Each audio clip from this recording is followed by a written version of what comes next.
O som da porta batendo nas minhas costas foi mais definitivo do que qualquer grito. Um baque seco, final, que selou meu destino aos 16 anos e meio. Do lado de dentro, ficava tudo o que eu conhecia.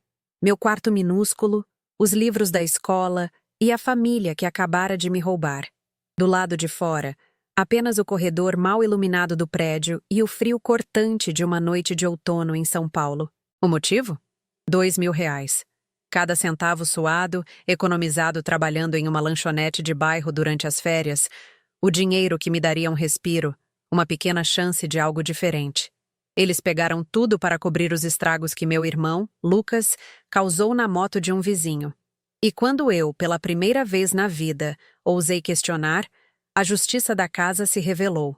Meu pai, Roberto, foi quem bateu a porta, em silêncio. A covardia dele naquele momento doeu mais do que a fúria da minha mãe. Ele nem sequer me olhou nos olhos, apenas executou a sentença. A voz da minha mãe, Silvia, ainda ecoava na minha cabeça, sobrepondo-se ao zumbido nos meus ouvidos. Ingrata! Enquanto você morar debaixo do meu teto, o seu dinheiro é meu dinheiro.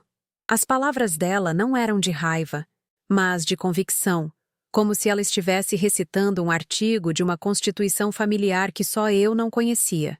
E então veio a profecia, a maldição lançada com um sorriso de desprezo enquanto ela apontava para a porta. Você vai voltar e implorar em 1 mês. Ela não tinha dúvidas. Para ela, eu era fraca, incapaz, um apêndice daquela família, programada para servir e absorver os custos dos erros do seu filho de ouro. Lucas, o verdadeiro culpado, provavelmente estava em algum bar com os amigos, rindo, completamente alheio ao fato de que sua irresponsabilidade tinha acabado de me deixar na rua. A dinâmica era essa. Ele quebrava os pratos, e eu não só pagava por eles, como era expulsa por ter ousado notar que a conta tinha chegado para mim. Ali, parada no corredor, com a mochila da escola nas costas contendo apenas um caderno e um estojo, o choque inicial começou a dar lugar a uma clareza aterrorizante. Aquilo não era um castigo por eu ter sido desrespeitosa. Aquilo era a consequência de eu ter parado de ser invisível. Por 16 anos, minha estratégia de sobrevivência foi não ocupar espaço, não ter desejos, não reclamar. Eu era a filha funcional, a peça silenciosa que mantinha a engrenagem familiar girando. No instante em que exigi o mínimo, meu valor, meu lugar, meu dinheiro, eu me tornei uma ameaça ao sistema. O sistema que protegia Lucas a qualquer custo. O roubo não foi o problema. O problema foi eu ter me importado com o roubo. A porta fechada não era apenas uma barreira física, era a materialização da verdade. Para eles, eu só existia enquanto servia aos seus propósitos. Meu amor, meu trabalho e meu silêncio eram a minha moeda de troca, e eu tinha acabado de ir à falência. Enquanto descia as escadas do prédio, cada degrau parecia me afastar mais da garota que eu era, e me aproximar de uma desconhecida forjada pelo abandono. A profecia da minha mãe era um peso, uma aposta na minha derrota. Ela contava com a minha fragilidade, com o meu medo, com a minha necessidade de pertencer a algum lugar. E por um momento o pânico quase venceu. A rua parecia um monstro de concreto e escuridão. Mas outra coisa começou a crescer dentro de mim, algo frio e duro como aço. A pergunta que pairava no ar não era se eu conseguiria sobreviver, mas se eu permitiria que a narrativa dela se tornasse a minha realidade. Naquele instante, eu era apenas uma adolescente contra o mundo, com uma maldição como única herança. Fico imaginando se mais alguém, em algum lugar, já se sentiu assim, no ponto de partida mais solitário que existe. Continue aqui para descobrir se a profecia se cumpriu ou se eu a quebrei em 1000 pedaços.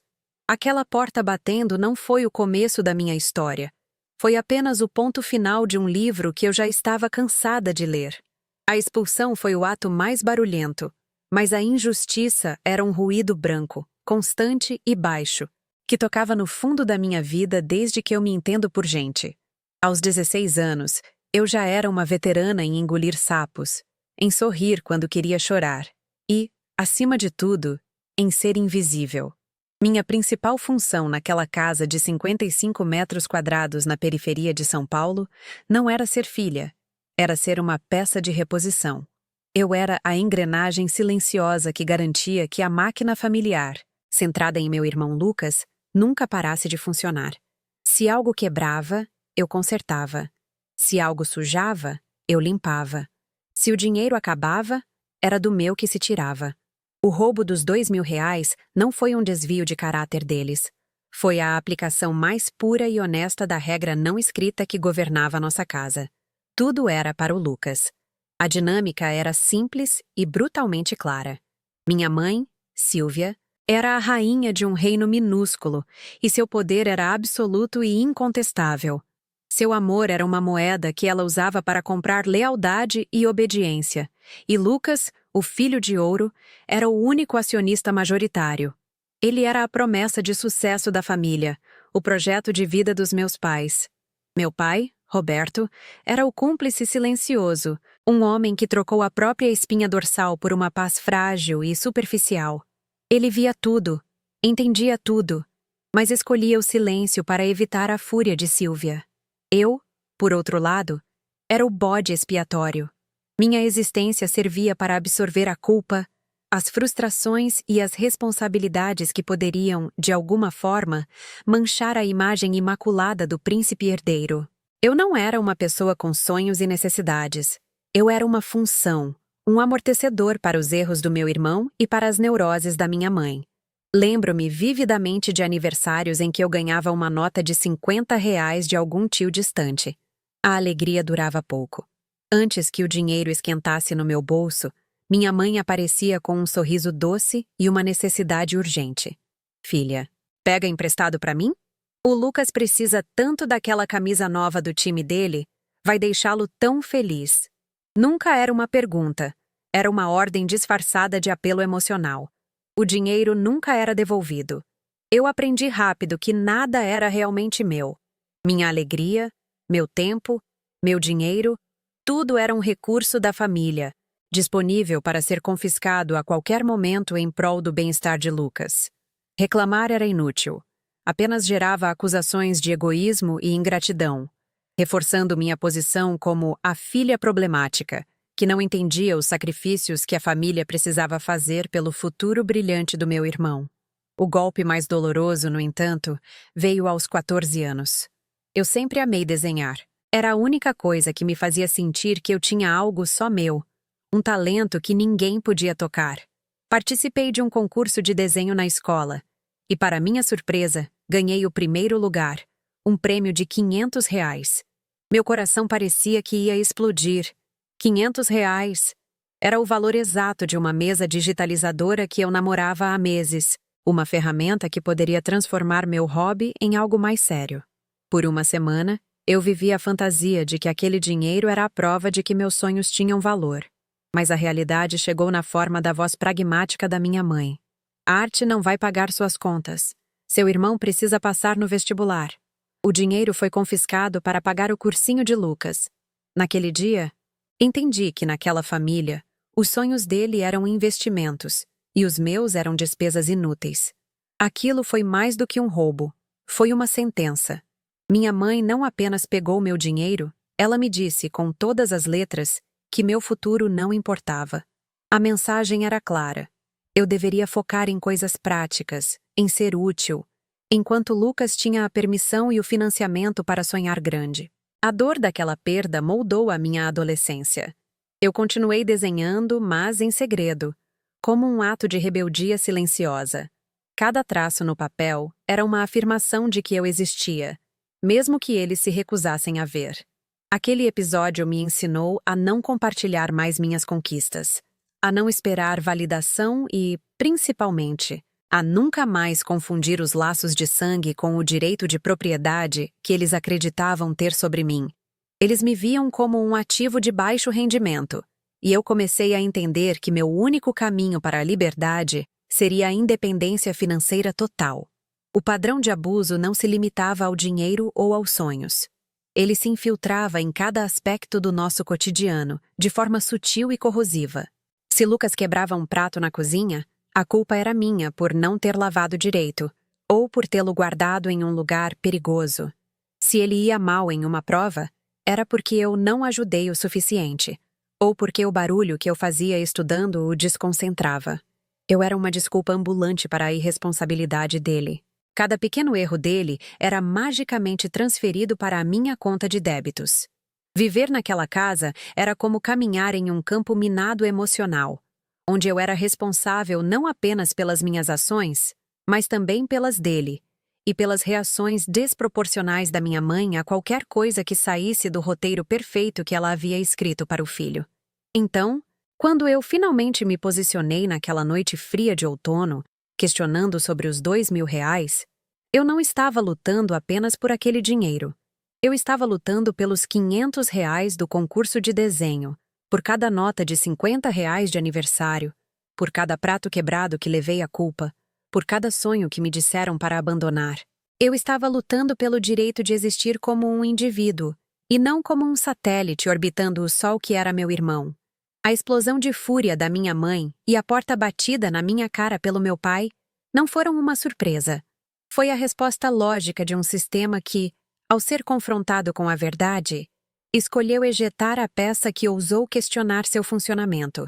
Eles não me expulsaram. Eles apenas confirmaram que, para eles, eu nunca estive realmente ali. O primeiro mês na casa da minha tia Lúcia foi uma guerra travada em silêncio, dentro da minha própria cabeça. De dia, eu era a sobrinha prestativa, a estudante dedicada no supletivo, a candidata a qualquer vaga de emprego que aparecesse. De noite, quando o cansaço dos bicos de faxina que consegui em 2 escritórios no centro pesava nos meus ossos, eu me tornava prisioneira da profecia da minha mãe. Cada barulho na rua me fazia pensar que eles tinham vindo me buscar, não por arrependimento, mas para esfregar a minha derrota na minha cara. A frase dela, "Você vai voltar e implorar em 1 mês", não era só uma ameaça. Era um relógio, uma contagem regressiva para o meu fracasso anunciado. O medo de que ela estivesse certa era um veneno lento, que me fazia questionar se a liberdade valia o preço da solidão absoluta e do cheiro de desinfetante que não saía das minhas mãos. Eu lutava contra a imagem de mim mesma, de joelhos na porta daquele apartamento, pedindo para voltar. A data que marcava 1 mês da minha expulsão chegou e passou como qualquer outro dia cinzento. Nenhuma ligação, nenhum carro parado na frente da casa da minha tia. O silêncio deles era mais ensurdecedor do que qualquer grito. A ausência de contato não trouxe alívio, mas um tipo diferente de pressão, uma tortura psicológica que me corroía por dentro. A raiva que me deu forças na primeira noite começou a ser substituída por uma culpa pegajosa, uma crença limitante que eles haviam instalado em mim desde a infância. A de que eu era o problema. Talvez, se eu não tivesse reclamado do dinheiro, tudo estaria bem. Talvez eu estivesse destruindo a família por puro egoísmo. A narrativa da filha ingrata que eles criaram ecoava na minha mente, e eu comecei a acreditar nela. Eu era a ovelha negra, a peça defeituosa que se recusou a cumprir sua função. E agora, o sistema familiar inteiro poderia entrar em colapso por minha causa. Essa culpa era uma âncora, me puxando para o fundo do poço da dúvida. Minha tia Lúcia, apesar de me acolher, não era uma figura maternal e suave. Ela era pragmática, endurecida pelas próprias batalhas com a minha mãe no passado. Ela me deu um teto e comida, mas deixou claro que aquilo não era um santuário, e sim uma estação de transição. Eu não vou deixar você se afogar, menina, mas você vai ter que aprender a nadar sozinha e rápido, ela disse na primeira semana, enquanto me entregava uma lista de agências de emprego. A pressão dela era diferente da minha mãe. Não era para me quebrar, mas para me forçar a construir algo. Ela me lembrava constantemente que a autocomiseração era um luxo que eu não podia pagar. Cada vez que eu fraquejava, que meus olhos se enchiam de lágrimas, ela me olhava com uma dureza que, na verdade, era um chamado à realidade. Essa atitude, embora difícil de engolir, foi o antídoto para o veneno da culpa. Ela me forçava a olhar para frente, pois sabia que olhar para trás significaria a minha aniquilação. O primeiro salário que recebi, juntando o pagamento das 2 faxinas, somou exatos 850. Lembro de ficar parada na frente do caixa eletrônico, olhando para aquelas notas na minha mão, e sentir um nó na garganta. Era a primeira vez na vida que eu segurava um dinheiro que era inquestionavelmente meu. Ninguém poderia pegar emprestado. Ninguém poderia confiscá-lo para os sonhos de outra pessoa. Mas a vitória tinha um gosto amargo. A imagem dos R$ 500 do concurso de desenho, arrancados de mim aos 14 anos, voltou com uma força avassaladora. Aqueles 850 não eram apenas dinheiro, eram a prova física da minha solidão, o símbolo do que eu tive que perder para ter o mínimo de autonomia. A alegria da conquista se misturou com o luto profundo pela família que eu nunca tive. Uma família onde meu esforço seria celebrado, e não apenas uma fonte de recursos a ser explorada.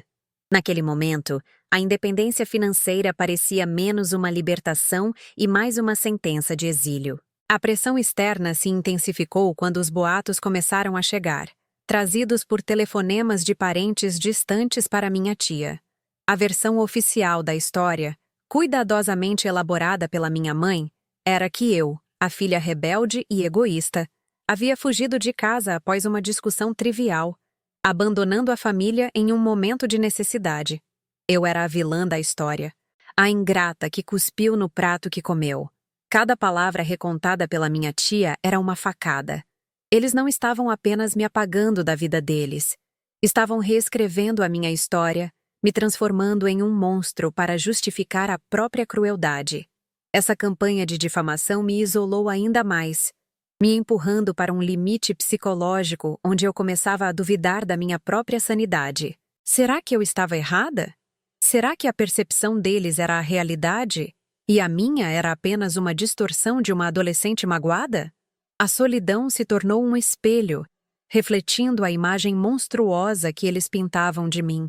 O ponto de ruptura aconteceu numa noite chuvosa de terça-feira, uns 3 meses depois da minha saída. Eu tinha acabado de chegar do trabalho, ensopada e exausta.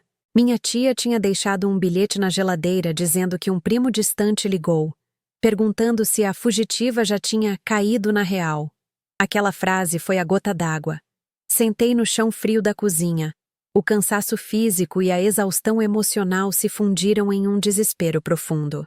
Pela primeira vez, a ideia de voltar não era apenas um medo, mas uma possibilidade real, uma tentação. Talvez fosse mais fácil engolir o orgulho, pedir perdão por um crime que não cometi e voltar para a familiaridade daquela prisão. A dor de ser a vilã, de ser julgada por todos, parecia insuportável. Eu só queria que aquilo parasse. A imagem da porta do apartamento, do meu quarto, daquela vida miserável, de repente pareceu um porto seguro comparado à tempestade que eu enfrentava sozinha. Naquele chão de cozinha, encolhida, eu chorei por tudo. Chorei pela garota de 16 anos expulsa no frio, pelo dinheiro roubado, pelos sonhos invalidados, pela culpa que me sufocava. Chorei pela solidão e pelo peso de ter que ser adulta da noite para o dia. As lágrimas pareciam lavar a confusão, a dúvida e a narrativa que eles impuseram sobre mim. E então, no auge do desespero, algo mudou. O choro parou. Um silêncio profundo se instalou dentro de mim, e com ele, uma clareza cortante como vidro. Eu percebi que voltar não seria o fim do sofrimento, seria a sua perpetuação. Voltar significaria concordar com a mentira deles, aceitar o papel de bode expiatório para sempre e entregar a eles a única coisa que me restava: minha dignidade.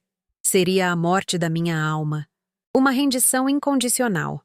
A dor da luta pela liberdade era aguda, mas a dor da submissão seria crônica, uma doença que me consumiria lentamente até não sobrar nada.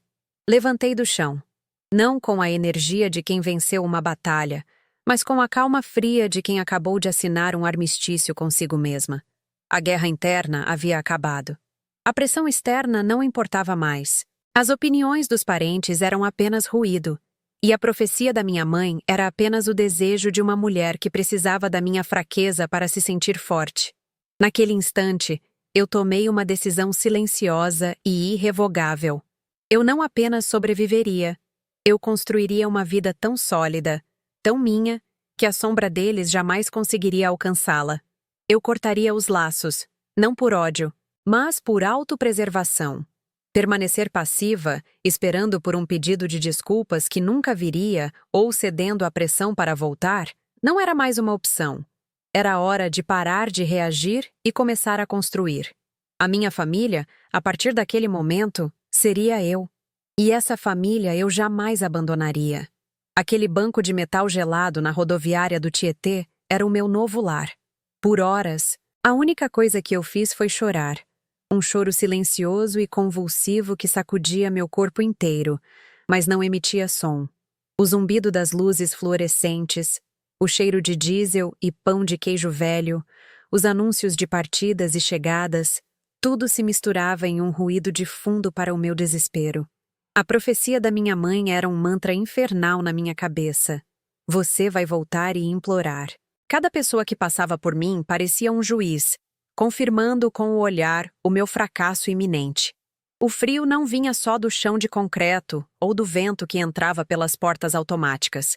Ele vinha de dentro, da certeza de que eu era a pessoa mais sozinha do mundo naquele momento. E então, de repente, as lágrimas pararam. Não porque a dor tinha ido embora, mas porque algo mais forte e mais frio tomou seu lugar. O choro congelou no meu rosto, e eu senti como se uma camada de gelo se formasse ao redor do meu coração. O pânico deu lugar a um tipo estranho de clareza. A emoção caótica se organizou em duas colunas simples na minha mente. Voltar ou seguir em frente. Voltar significava ter um teto, comida, a falsa segurança da familiaridade. Mas a que custo? Significava aceitar que meu dinheiro não era meu, que meus sonhos eram despesas, que minha função era absorver os erros do meu irmão. Significava olhar para o rosto do meu pai todos os dias e lembrar da porta batendo, do silêncio dele que gritava sua conivência. Significava ouvir minha mãe me chamar de ingrata pelo resto da vida, sabendo que ela tinha vencido, que sua profecia tinha se cumprido. Voltar não era voltar para um lar, era assinar um contrato de servidão perpétua, onde minha alma seria a moeda de troca. A rua era assustadora, a fome era uma ameaça real, mas a morte lenta da minha dignidade era uma certeza absoluta se eu cruzasse aquela porta de novo. Ali, naquele banco, eu entendi a verdade fundamental da minha existência até aquele ponto.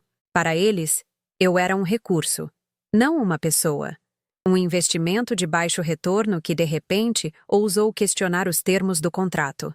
A raiva que senti não era quente e explosiva. Era fria, densa, como um bloco de aço se formando na minha espinha. Era a raiva da clareza. Eu não estava mais lutando contra eles. Eu estava lutando por mim. A decisão que tomei não foi um ato de rebeldia adolescente. Foi um cálculo de sobrevivência. O princípio que me guiaria a partir daquele instante não seria o amor, o perdão ou o dever familiar. Seria a dignidade. Eu preferia dormir naquele banco frio, com fome e com medo, a me ajoelhar e pedir para voltar para uma casa onde meu valor era medido pelo quanto eu podia ser explorada. A dívida que eles tinham comigo não era de R$ 2.000. Era uma vida inteira de respeito que nunca me foi dado. E com essa certeza, fiz um voto silencioso, apenas para mim. As palavras se formaram na minha mente com a força de um decreto judicial. Nunca mais ninguém vai controlar minha vida e meu dinheiro. Nunca mais vou pedir permissão para existir. Foi um rompimento unilateral, uma declaração de independência emocional e financeira que ninguém além de mim ouviu. Naquele momento, eu me divorciei da ideia de que precisava deles para ser alguém. Eu me tornei órfã por escolha. A dor da perda da família que eu nunca tive foi real e profunda, mas foi rapidamente superada pela sensação libertadora de me apropriar da minha própria vida. A partir daquele instante, o conceito de família mudou. Não era mais sobre sangue ou sobrenome. A minha família, a única pela qual eu lutaria e a qual eu nunca abandonaria, seria eu mesma. Eu seria minha própria mãe, meu próprio pai, minha própria protetora. A estratégia começou a se formar, substituindo a paralisia. O medo ainda estava lá, um nó gelado no estômago, Mas agora ele tinha um propósito: me manter alerta. Abri minha mochila e contei o dinheiro que tinha. R$ 150. Era o que restava do meu último pagamento na lanchonete, o dinheiro que eu guardava para emergências. Aquela era, sem dúvida, a maior emergência da minha vida. Olhei para o painel de destinos. Cidades cujos nomes eu mal conhecia. Lembrei da minha tia Lúcia, irmã do meu pai, que morava em uma cidade no interior, a umas 4 horas de distância. Minha mãe a odiava. Dizia que ela era arisca e independente demais. Naquele momento, arisca e independente soaram como as melhores qualidades que alguém poderia ter. A decisão foi instantânea. Eu não estava fugindo para um lugar seguro. Eu estava correndo em direção à única chance que eu tinha, por menor que fosse. Levantei-me do banco, as pernas trêmulas, mas a coluna reta. Caminhei em direção ao guichê de passagens, cada passo uma afirmação da minha decisão. Eu não olhei para trás. A garota que chegou naquela rodoviária horas antes, chorando e quebrada, não existia mais. Ela tinha ficado naquele banco de metal, uma casca vazia. Quem comprava aquele bilhete era outra pessoa. Alguém que entendia que a verdadeira prisão não eram as paredes de um apartamento, mas a crença de que você não merece nada melhor. A profecia da minha mãe ainda ecoava, mas agora parecia distante, patética. Ela não previu meu fracasso. Ela apenas desejou por ele, porque minha força a assustava. Enquanto eu entregava o dinheiro para o atendente, uma calma absoluta tomou conta de mim. Eu não sabia o que o futuro me reservava, mas pela primeira vez na vida, eu sabia que ele seria meu. E somente meu. A decisão de ir para o interior, para a casa da minha tia Lúcia, não foi um ato de esperança, mas de puro cálculo de sobrevivência. Com os R$ 150 que me restavam, comprei a passagem mais barata e um salgado que comi em pé, no balcão da lanchonete da rodoviária. A viagem de 4 horas foi um borrão de luzes e escuridão, minha mente alternando entre o pânico de não saber se seria acolhida e a fria determinação de que não havia plano B. Tia Lúcia me recebeu na porta com um olhar que não era de pena, mas de reconhecimento. Ela, que também conhecia a tirania da minha mãe, não me ofereceu um abraço caloroso, mas algo muito mais valioso: um acordo. Você fica por 1 mês. Nesse tempo, arruma um emprego e se matricula no supletivo. Eu te dou o teto, você constrói o chão. Era exatamente o que eu precisava, não de caridade, mas de uma oportunidade, por mais dura que fosse. Aceitei o acordo antes mesmo de entrar em sua casa. Os anos seguintes foram uma maratona de exaustão planejada. Minha vida se dividiu em 3 turnos que se sobrepunham. Das 7 da manhã ao meio-dia, eu era a aluna do supletivo, tentando absorver em meses o que deveria ter aprendido em anos, sentada ao lado de pessoas muito mais velhas que, como eu, buscavam uma segunda chance. Das 2 da tarde às 6, eu era a garçonete de fim de semana, equilibrando bandejas e sorrisos forçados. Mas a parte mais dura vinha à noite. Das 10 à 1 da manhã, eu era a faxineira invisível de 2 pequenos escritórios no centro. O cheiro de desinfetante e cera se tornou meu perfume. O silêncio dos corredores vazios era a trilha sonora da minha solidão. Eu chegava no quarto alugado que consegui numa pensão depois do primeiro mês, com o corpo doendo e a mente em chamas, e dormia por 4 ou 5 horas antes de tudo recomeçar. Não havia tempo para tristeza ou autocomiseração. Cada minuto era um recurso a ser investido na minha própria sobrevivência. No meio desse caos de trabalho e estudo, havia uma pequena ilha de sanidade. Um computador de segunda mão que comprei com meu 3º salário. Naquele quarto minúsculo da pensão, entre 1 e 3 da manhã, quando o cansaço era tão grande que eu não conseguia mais dormir, eu me dedicava ao meu verdadeiro plano. Eu assistia a tutoriais gratuitos de design gráfico, praticava em softwares piratas e lia tudo o que podia sobre teoria das cores, tipografia e composição.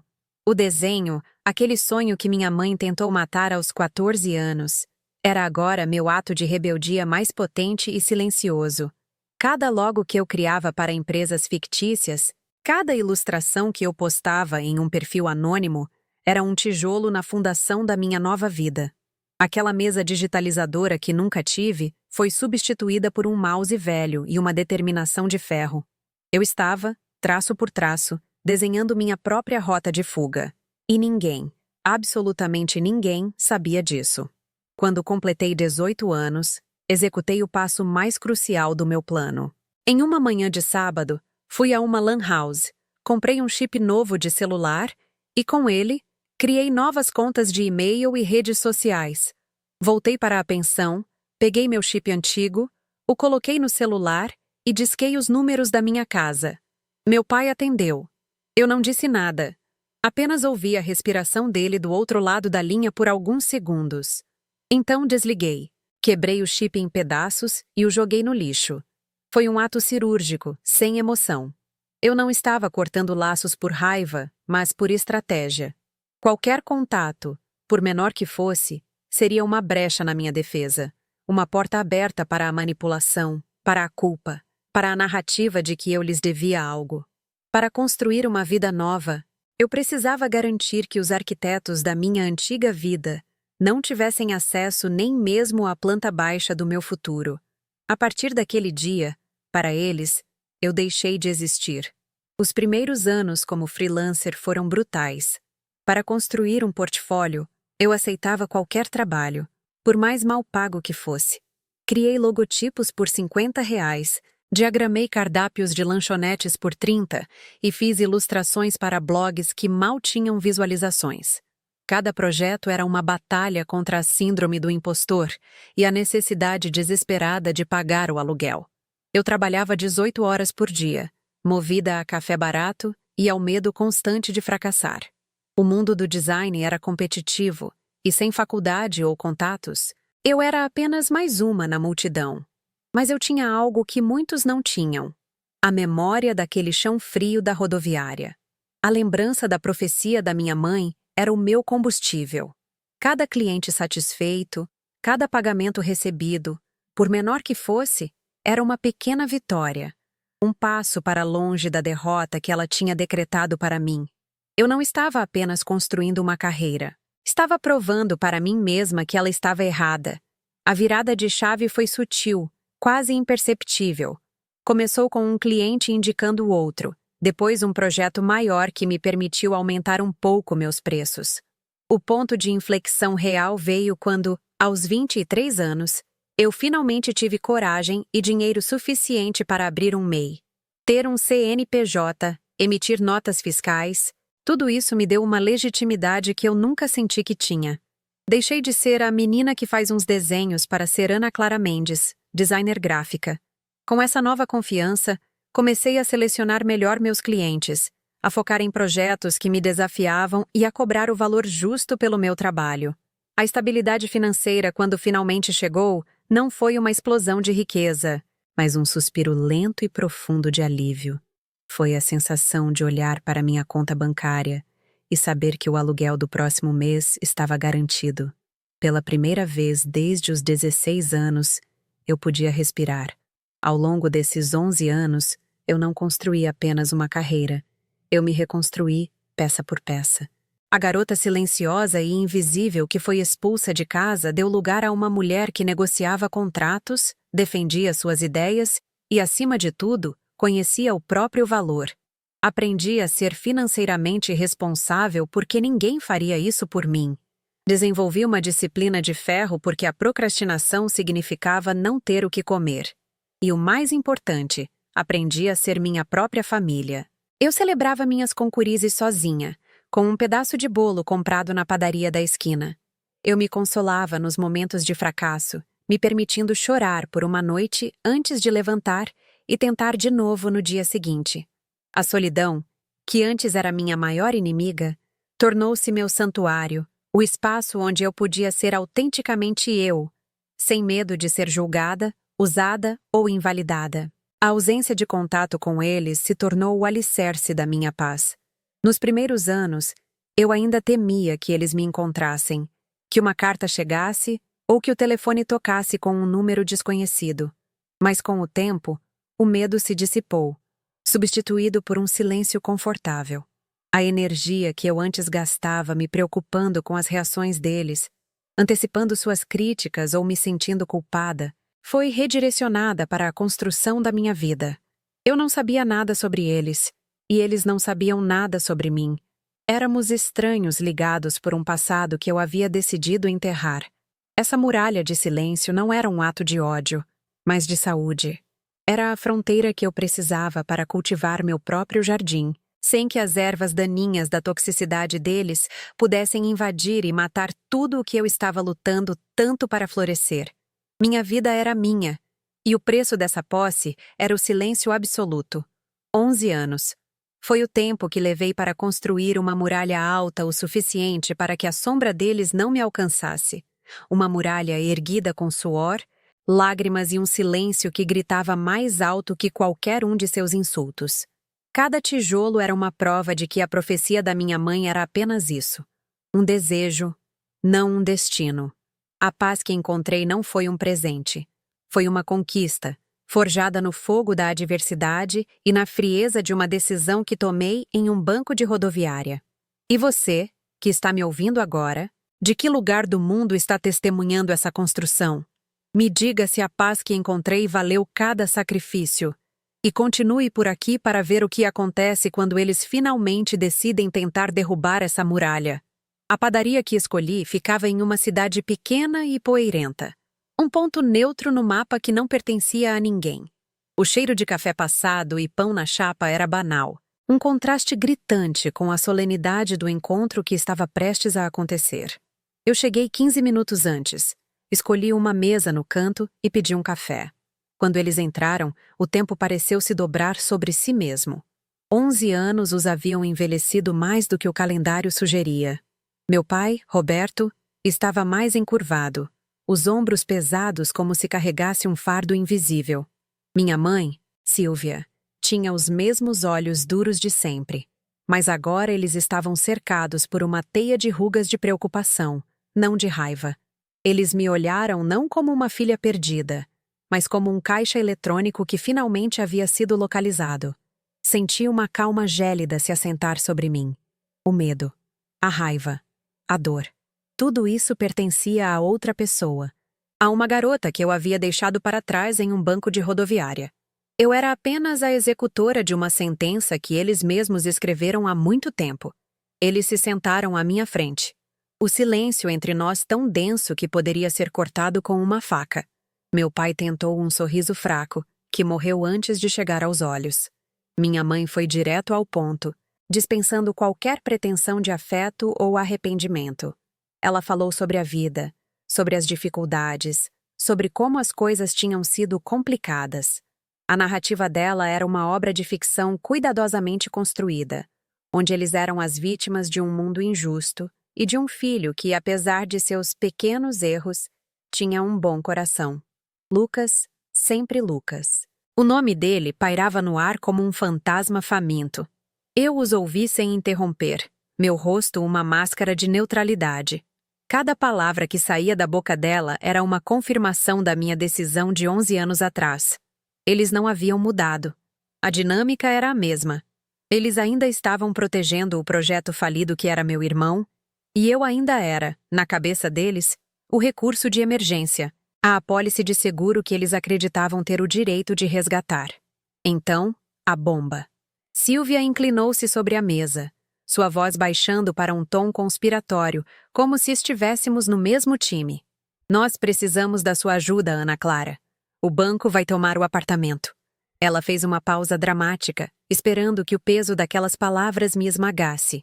Precisamos de R$ 200.000. O prazo é de 15 dias. Meu pai assentiu, os olhos suplicantes. E então veio o golpe final. A frase que eles guardaram como um trunfo. É sua obrigação nos ajudar. É o seu dever.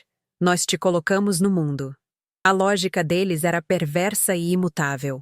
O ato biológico da minha existência lhes dava propriedade eterna sobre a minha vida, meus recursos e meu futuro. Eles não estavam pedindo. Estavam cobrando uma dívida que, na mente deles, era impagável. Eles não viam a ironia de exigir que eu salvasse o mesmo teto debaixo do qual eles me jogaram no frio. Para eles, aquilo não era hipocrisia. Era justiça. Eu continuei em silêncio por um longo momento, deixando as palavras deles ecoarem no espaço entre nós. Deixei que sentissem o peso da minha ausência de reação. Eles esperavam lágrimas, raiva, negociação. Qualquer emoção seria uma porta de entrada para a manipulação. Mas eu não lhes dei nada. Minha calma parecia desorientá-los. Lentamente, sem pressa, abaixei-me e peguei a pasta de couro sintético que estava apoiada na minha cadeira. Coloquei-a sobre a mesa com um baque suave, mas definitivo. O som cortou a tensão, substituindo-a por uma curiosidade apreensiva. Os olhos dele se fixaram na pasta, tentando adivinhar seu conteúdo. Era um cheque? Um contrato? Uma promessa de pagamento? A esperança brilhou brevemente no rosto deles. A crença de que a velha dinâmica de poder ainda funcionava, que a filha bode expiatório finalmente cumpriria seu propósito final. Eles não podiam imaginar que naquela pasta não estava a salvação deles, mas a certidão de óbito da autoridade que eles acreditavam ter sobre mim. Abri a pasta e deslizei uma única folha de papel timbrado pela mesa, até que parasse bem na frente deles. Era uma cópia autenticada, o selo do cartório brilhando sob a luz amarelada da padaria. "O que é isso?" minha mãe perguntou, a voz subitamente frágil. Eu não respondi. Deixei que lessem. Deixei que seus próprios olhos vissem as palavras que mudaram tudo. Decisão judicial. Processo de emancipação. Vi o momento exato em que a compreensão os atingiu. A cor sumiu do rosto do meu pai. A mandíbula da minha mãe se contraiu. Eles leram a data. Viram que aquilo havia sido feito quando eu tinha apenas 17 anos. Leram o nome da testemunha, tia Lúcia. E o mais importante, leram o motivo que o juiz acatou, escrito em uma linguagem fria e legal que tornava tudo inquestionável. Emancipação concedida com base em evidências de negligência emocional e exploração financeira, destituindo os genitores do poder familiar. A narrativa da filha ingrata que eles contaram a si mesmos por uma década acabava de ser incinerada por um documento oficial. Foi então que eu falei, minha voz firme, clara e completamente desprovida de emoção. Vocês não são meus pais perante a lei desde os meus 17 anos, e emocionalmente há muito mais tempo. Apontei para o papel. Essa é a minha resposta. A dívida que o Lucas acumulou e que vocês escolheram pagar não é minha responsabilidade.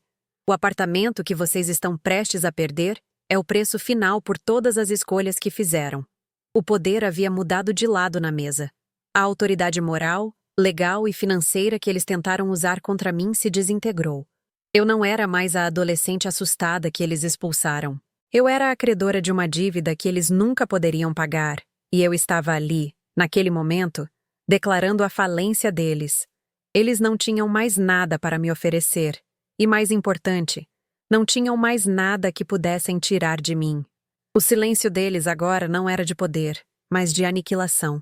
Levantei-me da cadeira, tirei uma nota de R$ 10 da carteira e a coloquei sobre a mesa, ao lado da minha xícara de café vazia.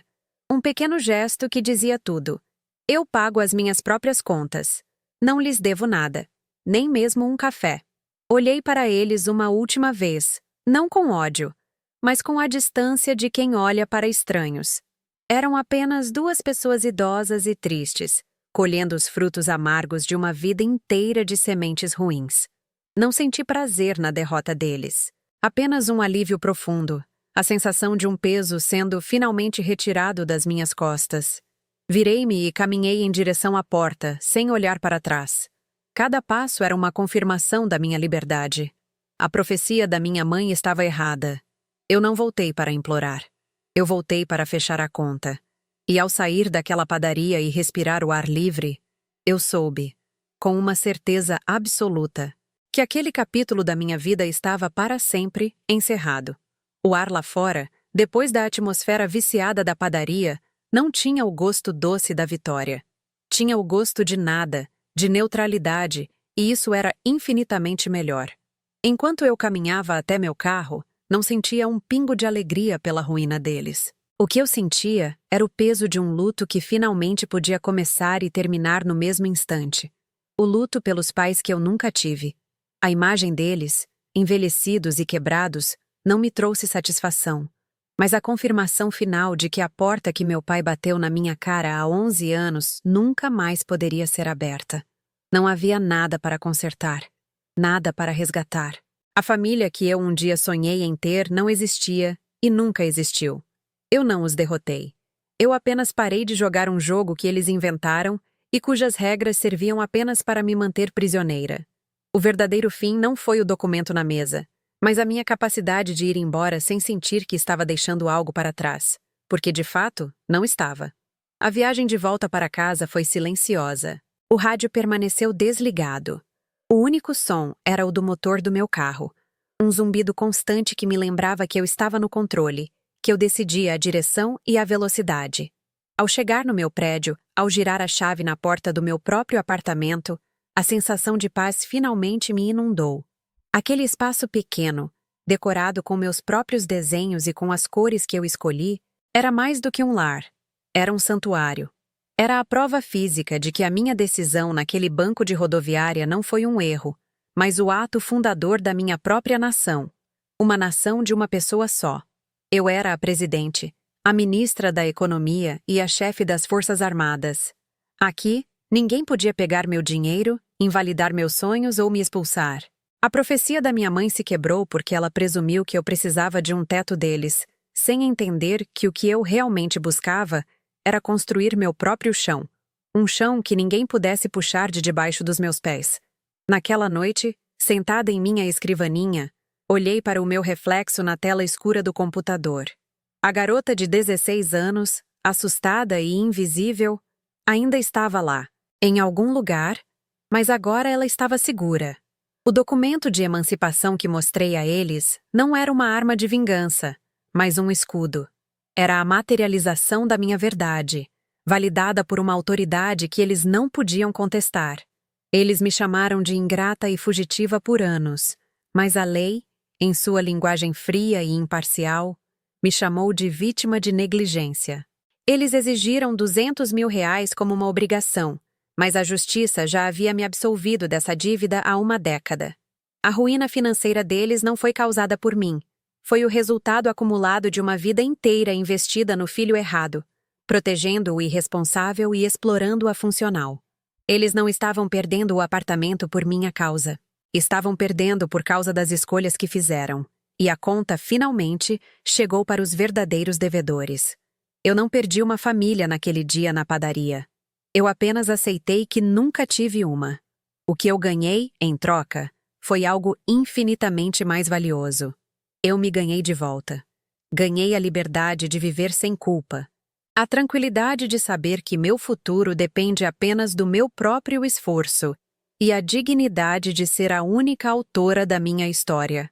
As cicatrizes do passado não desapareceram, mas elas não doem mais. Elas são apenas o mapa que me mostra o quão longe eu cheguei. A dívida que eles tentaram me impor foi paga, não com dinheiro, mas com 11 anos de silêncio, trabalho duro e autoconstrução. E a paz que sinto agora, essa calma inabalável de quem sabe o próprio valor, é o troco. Um troco que ninguém, nunca mais poderá tirar de mim. Meu nome é Ana Clara Mendes, e esta é a história não de como eu perdi minha família, mas de como eu encontrei a mim mesma.